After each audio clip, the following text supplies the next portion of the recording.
Puan Maharani kembali menjabat sebagai Ketua DPR RI untuk 5 tahun ke depan. Penetapan pimpinan DPR RI digelar dalam rapat paripurna usai pelantikan anggota DPR periode 2024-2029 Selasa sore.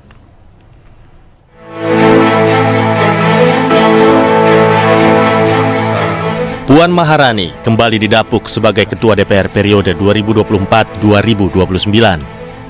Ia menjadi Ketua DPR berdasarkan aturan baru di mana partai politik peraih suara terbanyak dalam pemilu berhak menempatkan kadernya sebagai Ketua DPR. Hal itu memuluskan Puan untuk kedua kalinya menempati kursi tertinggi di parlemen. Melalui fraksi PDI Perjuangan, Puan Maharani menjabat kedua kalinya sebagai Ketua DPR karena partainya meraih kursi terbanyak di DPR, yaitu 110 kursi. Berikutnya duduk sebagai Wakil Ketua DPR RI, Sufmi Dasko Ahmad, yang merupakan Ketua Harian DPP Partai Gerindra. Partai Gerindra meraih total 86 kursi di DPR. Lalu ada Adis Kadir, yang juga menjabat sebagai Wakil Ketua DPR, yang merupakan Wakil Ketua Umum Partai Golkar. Partai Golkar meraih kursi terbanyak kedua di DPR, yaitu 102 kursi. Selanjutnya Wakil Ketua DPR yang juga dijabat oleh Saan Mustopa, Wakil Ketua Umum Partai Nasdem. Partai Nasdem mendapat total 69 kursi di DPR.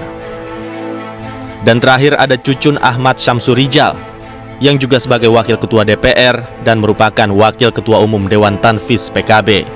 Partai Kebangkitan Bangsa meraih total 68 kursi di DPR RI.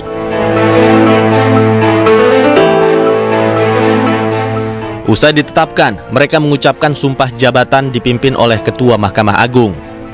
Dalam pidato pertamanya, Puan Maharani mengajak semua pihak untuk mengkritik dan memberi masukan pada DPR. Ia juga mengajak seluruh anggota DPR menjaga marwah DPR agar semakin dipercaya oleh rakyat. Hanya kita sendiri, anggota DPR RI, yang dapat menjaga kehormatan dan marwah lembaga DPR RI. Marilah kita bangun bersama DPR RI yang semakin dekat dengan rakyat, semakin dipercaya oleh rakyat, dan dapat mensejahterakan rakyat.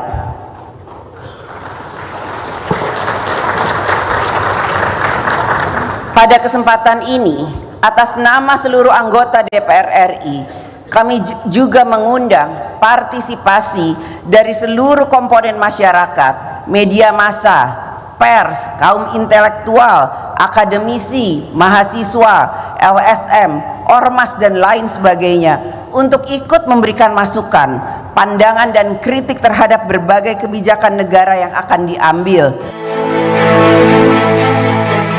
Berdasarkan Undang-Undang MD 3, kursi Ketua DPR diduduki fraksi dengan raihan kursi terbanyak di pemilu legislatif 2024, yaitu PDI Perjuangan. Sementara wakilnya diisi 4 fraksi pemenang kedua, ketiga, keempat, dan kelima di pemilihan legislatif 2024. Dari Jakarta, Tim Liputan iNews melaporkan.